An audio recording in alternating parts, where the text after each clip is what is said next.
Baik, kita akan langsung saja untuk bisa melanjutkan perbincangan dengan para narasumber. Kita akan menuju ke Pak Syarif. Pak Syarif, tadi setidaknya ada dua sorotan yang sudah disampaikan oleh Pak Joni. Yang pertama adalah apa urgensinya merevisi RPJMD karena memang masalah normalisasi ini kan sudah dilakukan semenjak masa kepengurusan gubernur yang sebelumnya. Dan yang kedua adalah revisi ini merupakan akal-akalan dari gubernur Pak Anies Baswedan untuk menutupi kegagalan dari gubernur untuk mewujudkan janji kampanyenya. Ada komentar mengenai hal ini, Pak?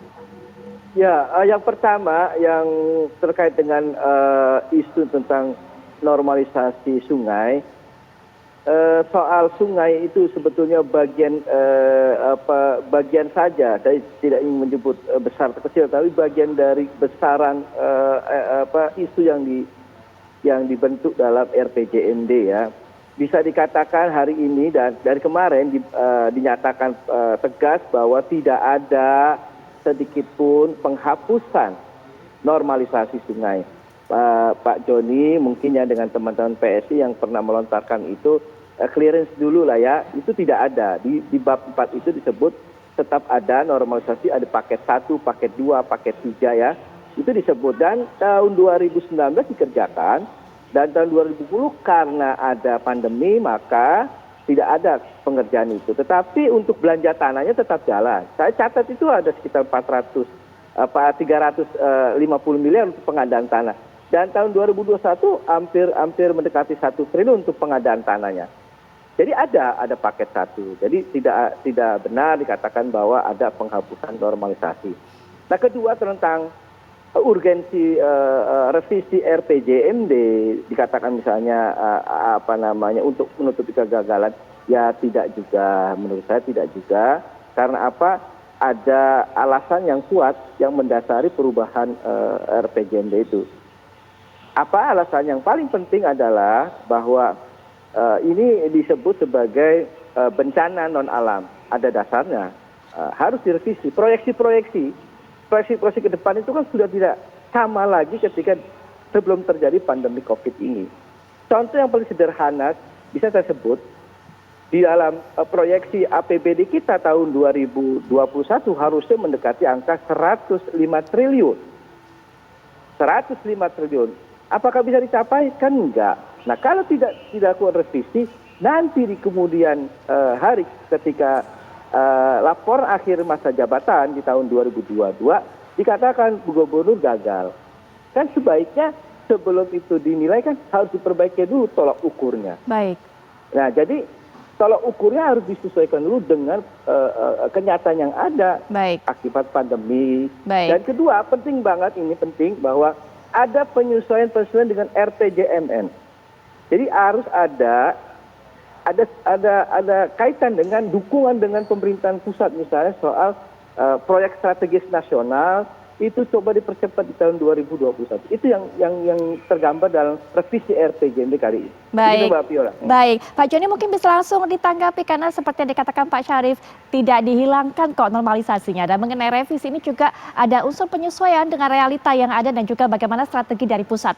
Silakan Pak Joni. Ya, kita melihatnya sebenarnya, tadi kan Pak, saya kembalikan dulu kepada Pak Syarif di awal bahwa ini ada kejadian yang sangat luar biasa non alamiah. Tetapi kan kita melihat kalau dibaca misalnya di 342 ya Undang-Undang Nomor 86 itu di ayat 2-nya kan mengatakan untuk apa sih kita lagi melakukan yang namanya revisi RPJMD jika waktunya sudah kurang dari 3 tahun. Apa yang mampu kita lakukan? Karena dasar pengataan kami demikian adalah di awal-awal memang Pak Gubernur ini kan tidak punya suatu rencana yang memang betul-betul firm tentang penanganan banjir, khususnya dalam hal sumber banjir itu misalnya melalui sungai. Sehingga ketika itu dilontarkanlah yang namanya naturalisasi. Tapi naturalisasinya juga tidak jalan, karena pembelian lahan dan sebagainya. Di era yang kemarin-kemarin, gubernur yang kemarin itu, ya tanpa apapun mereka sudah langsung bisa melakukan normalisasi. Karena apa? Karena memang sekarang ini kan bicara soal katanya, oke lah masih dibuat normalisasi, naturalisasi, ya hanya di penguatannya hanya di narasi. Tapi ketika implementasinya tidak bisa. Baik. Kenapa? Ketika berbicara misalnya naturalisasi, kan sekitar bantaran sungai itu kan perlu ditata sedemikian rupa. Nah kalau gubernurnya tidak berani melakukan penataan situ dengan gaya populisnya, ya hanya bicara naturalisasi. Makanya sekarang yang kita persoalkan adalah, oke lah naturalisasi, tapi harus ada dong progres, ada kemajuan ya tentang persoalan banjir kita di Jakarta ini dibandingkan yang kemarin-kemarin. Kalau dia masih biasa bisa terus seperti itu, kan ini merepotkan bahkan lebih parah.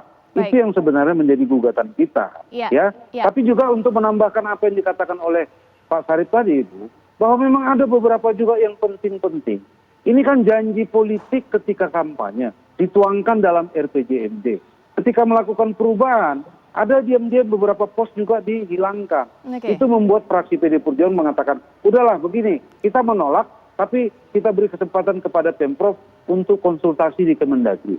Supaya memang begitu tahapan. Baik. Terima kasih. Pak Syarif langsung saja mungkin diberikan tanggapan. Baik. Saya fokus dalam kenapa perubahan RPJMD. Mbak Viola dan Pak Joni dan Pak Agus di daerah lain sudah dilakukan. Saya mencatat Jawa Tengah sudah selesai ketok palu perubahan RPJMD. Jawa Timur sedang proses, Banten sedang proses dan beberapa provinsi lain. Jadi Jakarta sebetulnya tertinggal 2 bulan 3 bulan. Artinya apa? Alasan perubahan RPJMD itu ada payung hukumnya. Soal apakah ada menghindar dari janji atau akal-akalan, itu penilaian politis menurut saya kita hormati, kita hargai pendapat Pak Joni. Tetapi perubahan RPJMD, revisi Perda RPJMD punya reasoning yang kuat. Saya kira itu. Kedua, soal perdebatan naturalisasi, perdebatan normalisasi, saya ingin mengatakan bahwa ini dinyatakan juga oleh Pak Gubernur bahwa kita tidak ingin terjadi dikotomi mana naturalisasi, mana yang normalisasi. Yang paling penting adalah outputnya, hasilnya. Betul. Hasilnya adalah tahun 2021 juga tahun 2020 3 indikator banjir Jakarta tertangani. Pertama, durasinya rendah, di bawah 6 jam. Kedua, cakupan dampaknya berkurang. Ketiga adalah dampaknya. Saya kira kita patut bersyukur ya, tahun 2020 dan 2021 awal tahun ini banjir tidak separah seperti tahun-tahun sebelumnya. Saya kira itu. Baik, mungkin penutup dari Mas Agus dengan keterbatasan waktu kita, closing statement mungkin dari Pak Mas Agus agar tidak terjadi perdebatan terus-menerus di kalangan legislator mengenai hal ini. Udah, yang penting kan sekarang tujuan utamanya adalah untuk mengurangi dampak banjir DKI Jakarta. Itu saja. Kita nggak usah perdebatkan nama lah ya. Ayo kita sama-sama membereskan. Ini kan sungai. Tadi saya katakan sungai harus lebar, bersih, dalam, sehingga bisa menampung air lebih banyak. Dan daerah aliran sungai harus bebas dari bangunan-bangunan supaya kalau terjadi apa-apa mudah melakukan penanganannya. Itu saja. Baik. Mas Agus terima kasih, Pak Joni juga terima kasih, Pak Syarif terima kasih, para narasumber sudah menyelesaikan waktunya tentunya untuk berbincang-bincang mengenai hal ini kepada kami. Sekali lagi terima kasih, selamat malam.